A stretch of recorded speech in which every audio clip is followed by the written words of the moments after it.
سب سے بڑے آتش فشاں پہاڑی سلسلے نے 38 سال بعد دوبارہ انگڑائی لی ہے اور لاوا اگلنا شروع کر دیا ہے۔ امریکی ریاست ہوائی میں واقع مونا لاؤ آتش فشاں پہاڑ کی سرگرمی سے ریکٹر پیمانے پر 5 شدت کے کئی جھٹکے محسوس کیے گئے ہیں اور اس سے قبل ہی پہاڑ نے لاوا اور گرم راکھ ابلنا شروع کر دی۔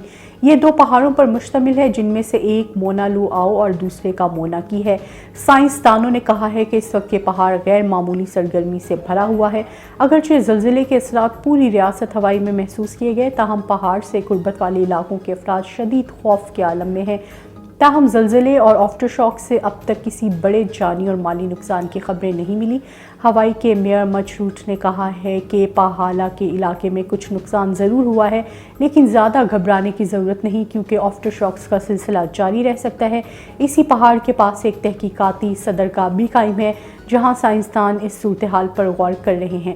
آتش فشانی عمل پر تحقیق کرنے والے سائنسدانوں نے کہا ہے کہ اگرچہ پہاڑ کی چوٹی پر لاوا اچھلتا دکھائی دے رہا ہے، لیکن اس کے بہنے اور پھیلنے کے خطرات نہ ہونے کے برابر ہیں۔